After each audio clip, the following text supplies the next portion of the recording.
오늘 아침 뉴스 연구소. 오늘 아침 뉴스에 맥을 짚어드리는 시간 뉴스연구소, 오늘도 두 분의 연구위원 함께합니다. 뉴스톡 김준일 수석 에디터, 경향신문 박순봉 기자, 어서 오십시오. 안녕하세요. 안녕하세요. 예, 첫 번째 뉴스 어디로 갈까요? 3년 4개월 팬데믹 끝. 예, 이제는 팬데믹이 아니고 엔데믹. 매년 오는 독감같이. 뭐가 달라지는 거죠? 네, 6월부터 적용되는 내용들인데요. 생활에 와닿는 것들 중심으로 좀 말씀을 드릴게요. 네, 7일 격리 의무에서 5일 격리 권고로 바뀝니다. 의무가 권고가 된다. 맞습니다. 7일에서 5일로 줄었다. 뭐 이것도 의미가 있지만 그보다 의무에서 권고로 바뀌었다라는 점에 주목을 하시면 되고요. 예. 그러니까 사실상 격리는 안 해도 된다라는 거예요. 근데 다만 병원 가셔가지고 확진 판정 받을 거 아니에요. 예. 그때 의료진 판단 받아가지고 격리 여부를 결정을 하면 됩니다. 근데 이것도 격리를 결정한다고 하더라도 휴가는 개인 연차를 쓰셔야 돼요. 그러니까 의무일 때만 이게 이제 병가 처리가 되는 거고. 네, 공가였던 거죠. 공가였던 거고, 이제부터는 개인이 결정하는 문제니까 연차를 써야 된다. 맞습니다. 그리고 조금 애매한 거 하나 짚어보면 6월부터 시행이라고 말씀드렸잖아요. 네. 그럼 예를 들어 5월 29일에 확진이 됐다. 이렇게 되면 어떻게 해야 되느냐? 5월 31일까지만 격리를 하시고, 그러니까 3일만 하고 예. 그다음에 6월 1일부터는 그냥 알아서 하시면 됩니다. 어허. 외부 활동이 가능해지는 거예요. 마스크를 꼭 써야 하는 장소는 이제 어디 남는 겁니까? 이제 남는 거는 의료기관 중에서 좀 큰 곳, 그러니까 엄밀히 말하면 병원급 이상이라고 얘기를 하면 되는데요. 병상 30개 이상. 맞습니다. 그러니까 동네 병원이 사실은 의원이라고 부르는 게 맞는데 여기서는 안 쓰셔도 되고 예. 그 이상은 쓰셔야 되는 거고요. 예. 그리고 약국도 지금은 써야 되거든요. 물론 이제 마트나 역사에 있는 그런 약국은 안 써도 되는데 그냥 일반적인 약국은 썼어야 되는데 이제 앞으로는 약국에서도 안 써도 됩니다. 약국은 전면적으로 다 안 써도 되고. 맞습니다. 예. 그리고 이제 남은 곳은 요양시설이나 이제 장애인 입소시설, 그러니까 소위 입소시설들 여기는 취약하잖아요. 예. 여기에 가실 때는 마스크를 써야 됩니다. 거기는 뭐 몇 명이 있느냐 인원수 상관없이 그렇죠. 요양시설은 거기 다 갈 때는 가는 걸로 마스크를 쓰는 쓰셔야 걸로. 되고요. 예. 그리고 해외 갔다가 귀국할 때, 그러니까 입국할 때 3일차의 PCR 검사, 이것도 원래도 권고였는데 아예 없어집니다. 아, PCR 검사는 아예 없어진다. 네. 예, 입국 시에. 그리고 이렇게 의무는 대부분 사라졌는데 권리랄까요? 잠시 유예되는데요. 이제 치료비 지원 당분간 유지가 됩니다. 뭐 입원 치료비, 치료제 PCR 검사비, 또 예방 접종비 이런 것들은 유의가 되는데 다만 이제 방역 당국 설명은 당분간 이런 표현을 달았거든요. 확진자 수 매일매일 지금 발표하고 있는데 이것도 좀 바뀐다면서요. 네, 이제 주 단위로 바뀝니다. 사실 매일 요거 숫자 보는 게 뭐 일상처럼 됐었는데 이제 네. 주 단위로 바뀌게 되고요. 근데 이제 코로나19인지 내가 감기인지 이거 확인하고 싶을 땐 그럼 어디로 가야 돼요? 이제는 이제 병원이나 보건소를 가시면 돼요. 예전에는 이제 임시선별검사소를 많이 가셨었잖아요. 네, 근데 네. 그것도 많이 축소가 됐었는데 이제는 아예 없어지게 됩니다. 알겠습니다. 그런 것들이 바뀌는군요.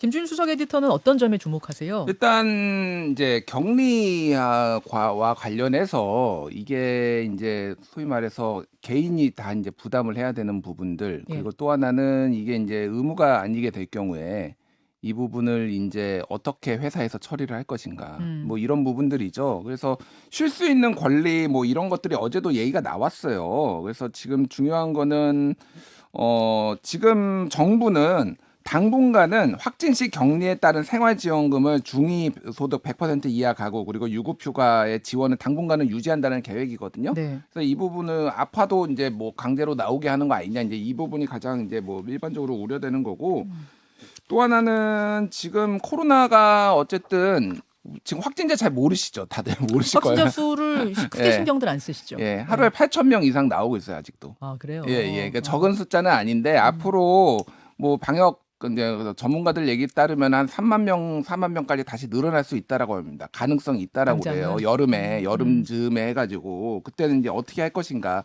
정부가 좀 대책을 세워야 된다라는 거고, 또 하나는 지금 학교에서 조금 이제 교원 단체들이 조금 뭐 얘기가 나오고 있습니다. 지난 1월 30일에 실내 마스크 착용 의무가 해제가 됐잖아요. 예. 근데 그때 이제 세부 지침이 내려가기는 어떻게 됐냐면 학교 쪽에는 등교 등원 시에는 대중교통에는 마스크 착용 의무 유지 이렇게 나오고요. 또 실내 마스크 적극 착용 적극 권고 이렇게 나왔어요 학교에는. 예. 근데 지금 이렇게 이제 사실상 해제가 됐을 때 학교에 어떻게 해야 되느냐에 대해서 좀 지침을 명확하게 해달라, 이런 얘기들이 지금 일선 학교에서 나오고 있고, 특히 마스크 미착용 시 교원에게 책임을 묻지 않는다. 그동안은 조금 뭐 책임을 조금 교원들이 잘못해서 이거 제대로 안 되는 거 아니냐 이런 분위기가 있었는데 이런 것들을 좀 요구한다라고 합니다.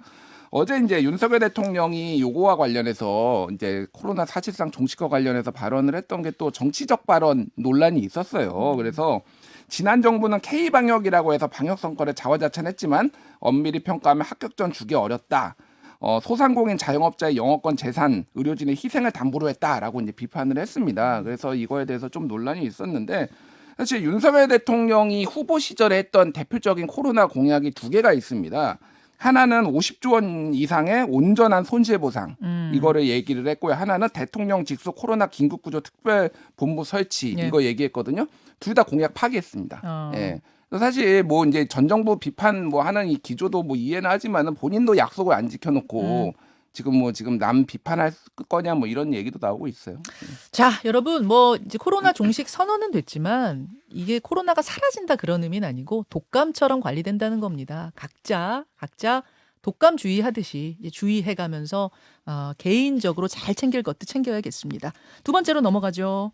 이재명 대장동 재판 시작. 예, 이재명 대표 대장동 의혹의 첫 재판 어제 시작된 거죠. 네, 어제 첫 재판이었고요. 이재명 대표 재판 이전에 받았던 거 아닌가 이런 생각이 드실 수도 있는데 그거는 공직선거법 위반 혐의로 재판이 있었습니다. 그렇죠. 네, 김문기 전 천장 모른다라고 했는데 이거 거짓말 아니냐 요거 가지고 재판이 있었던 거고요.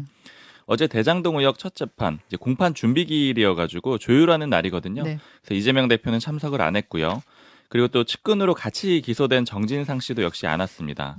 시작부터 좀 양쪽이 충돌 내지는 팽팽하게 기싸움을 벌였는데 이 기존에 많이 나왔던 내용들인데 한번 좀 정리를 해드릴게요. 그러죠. 일단 대장동 사건하고 위례신도시 사건 이제 요거에 대해서 검찰은 이 대표가 민간업자랑 공모한 토착 비리 범죄다.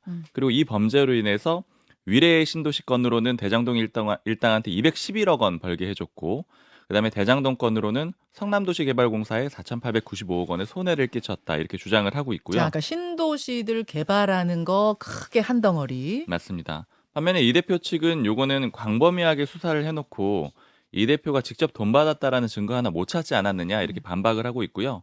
또 공소장에도 이 대표가 이런 내용을 보고받았다는 내용도 없다. 이건 악의적인 허구다 이렇게 맞서고 있습니다.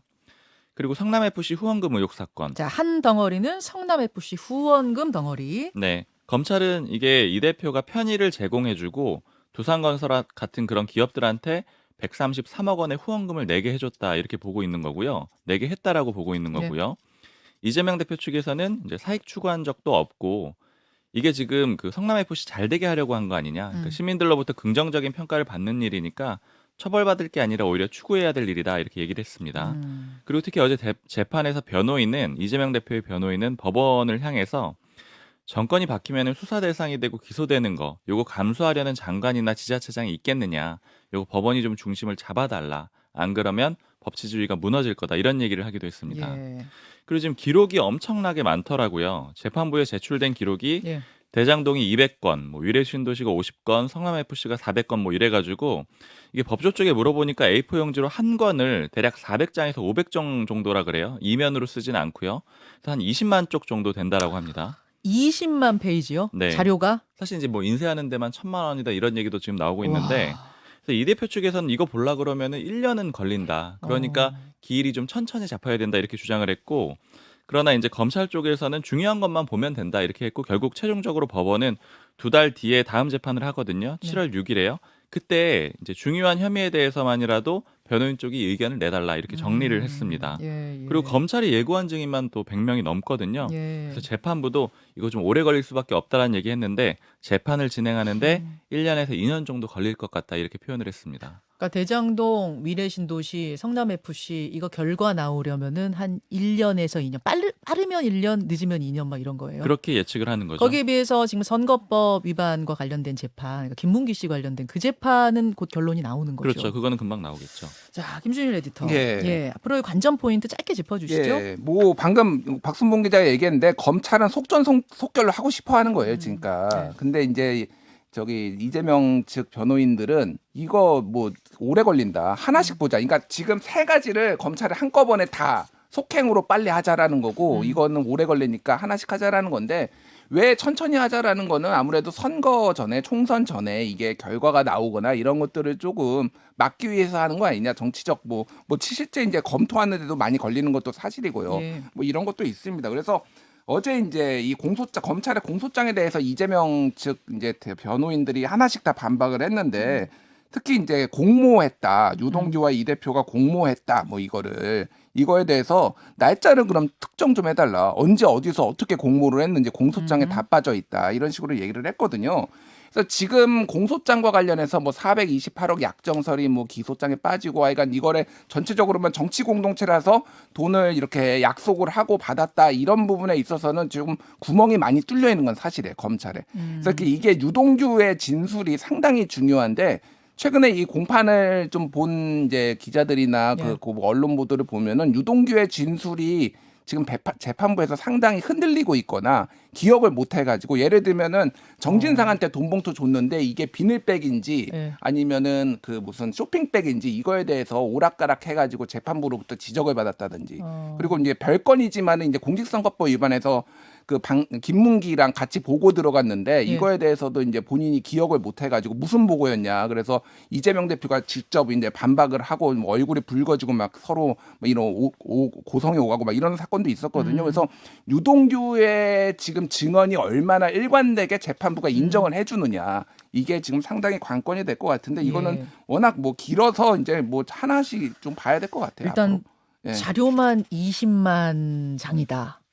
20만 페이지다. 여기서부터 엄청나게 길어지겠구나라는 느낌이 드네요. 알겠습니다. 뭐 오늘 정리가 끝날 것 같진 않고 이 이야기는 계속해서 나누도록 하고 마지막 이슈로 넘어가죠. 가상자산법 정무위 통과. 어제 국회 정무위가 김남국 의원의 뭐 이른바 코인 논란으로 뜨거웠어요. 그렇죠? 네, 분위기는 그래서 어땠습니까? 이제 결국에는 이제 여야 간에 좀 오랜만에 힘을 합쳐가지고 요 법안을 통과를 시켰는데요. 어떤 법안이에요? 가상자산 이용자 보호법이고요. 지금 상임위만 통과를 한 겁니다. 근데 다만 여야가 뜻이 같으니까 아마 본회의도 쉽게 통과가 될 겁니다. 이름 그대로 이용자 보호에 초점이 맞춰져 있어요. 근데 굳이 쪼개서 보자면은 이용자 보호하는 내용하고 이제 불공정 거래 같은 거 규제하는 그런 내용이 있는데 사실 규제하는 것도 결국에는 이용자 보호하려고 하는 거거든요. 그러니까 이제 결국에는 가상화폐 이제 거래하는 사람들 보호해주는 내용이다 이렇게 보시면 되고요. 간단하게 좀 핵심적인 내용만 말씀을 드리면은 이제 거래소들 있잖아요. 뭐 업비트나 이런 곳들이요. 이거 은행이랑 비슷하다라고 보시면 되는데 이 거래소에다가 의무를 좀 주는 거예요. 지금 예를 들어 예금 맡기면은 일정 비율의 준비금은 은행이 갖고 있어야 되잖아요. 그렇죠. 근데 이거는 똑같이 동일 종목, 동일 수량을 보관을 해야 된다. 준비금도 거래소가 보관을 해야 된다. 이렇게 얘기가 되고 있습니다. 그러니까 아마 거래소 난립하는 걸 좀 규제하는 거네요. 그것도 그렇고 이제 안정성을 높이기 위해서 거래소가 갖고 있으라는 거예요. 그러니까 1비트코인을 거래를 하려고 하면은 거래소도 실제 이걸 갖고 있어야 된다라는 겁니다. 그리고 또 이 제도권 안으로 끌고 들어왔기 때문에 이제 시세 조정 행위나 부정거래 행위 이런 것들도 다 형사처벌도 할 수 있고 또 금융위원회가 가징금도 부과할 수 있도록 그렇게 했습니다. 지금까지도 이걸 이렇게 해야 되는 제도권 안으로 코인을 넣어야 되느냐 말아야 되느냐 논란이 많았는데 제도권 안으로 넣어주는 순간 이것의 가치를 인정해버리는 거기 때문에 화폐 가치를 인정해버리는 거기 때문에 안 된다라는 의견이 더 높아서 여태까지 안 됐던 건데 맞아요. 김남국 의원 이번 논란으로 순식간에 이게 됐네요. 그렇죠. 이게 이제 치외법권에 있다 여러 가지 규제를 이제 받아야 된다 이 정도면은 이제 여론이 이제 형성이 됐다고 보고 중요한 거는 지금 공직자 재산 신고 때 가상자산도 포함하는 것도 같이 이제 조만간 추진을 한다고 합니다. 여태까지 지금. 빠져 있었던 이유는 같은 이유죠. 이게 이제 화폐로 인정할 거냐 말 거냐 우리 사회가 제도권 안으로 넣을 거냐 말 거냐가 해결이 안 됐기 때문에 의무 항목이 아니었던 건데. 그렇죠. 그러니까 그 부분이 먼저 이게 이제 가상자산법이 해결이 됐기 때문에 이것도 이제 넣을 수 있다라는 거예요. 그 논리가 이제 된 거고 지금 김남국 의원 같은 경우에는 진짜 제가 보기에는 거의 최악의 상황인 것 같아요. 어제도 새로운 뉴스들이 막 쏟아졌잖아요. 짧게 어제 나온 거 짧게 얘기해 주시고 저희 뭐 인터뷰로 좀 이어가겠습니다. 쉽게 얘기를 하면은 중요한 국회에서 의사 일정이 있을 때 다 이 코인 거래를 중간중간에 했다라는 거예요. 지금 SBS 보도하고 YTN 보도가 나왔는데 SBS 보도 같은 경우에는 이태원 참사 청문회 할 때 중간에 이거 거래를 했다라는 거고 YTN 보도는 한동훈 장관 청문회 할 때 그때 이모 논란이 있었잖아요. 그때도 그 발언 뭐 바로 직후는 아니지만은 그 중간중간에 그리고 새벽 5월 9일부터 10일까지 새벽 3시까지 있었거든요. 그러니까 5월 9일에도 중간에 했고 10일 새벽에도 했고 이게 다 지금 밝혀졌다라는 거고 YTN 보도에 따르면 1년간 1,400번 정도 했다라는 거예요. 이 거래를. 이거는 SBS는 조금 그거보다 작은데 만약에 YTN 보도가 맞다라면 하루에 3번씩 4번씩 이걸 했다라고 하면 사고 팔고 사고 팔고로 이거는 그냥 업자죠. 그러니까. 이게 민주당이 이거에 대해서 그래서 지금 감쌀 수가 있는 건지 좀 도덕적 불감증이 지금 너무 심각한 거 아니냐 이거에 대해서 좀 뭐 저도 좀 개인적으로 너무 실망을 해가지고 국회의원 자격이 있나 그런 생각이 좀 듭니다. 네. 자, 도덕적인 측면, 법적인 측면 이제 두 가지 측면으로 이 김남국 의원 논란은 봐야 될 텐데 잠시 후에 김남국 의원의 전자지갑을 들여다보고 온 분석하고 온 전문가와 함께 얘기 나누겠습니다. 두 분 고맙습니다. 감사합니다. 김현정의 뉴스쇼는 시청자 여러분의 참여를 기다립니다. 구독과 좋아요, 댓글 잊지 않으셨죠? 알림 설정을 해두시면 평일 아침 7시 20분 실시간 라이브도 참여하실 수 있습니다.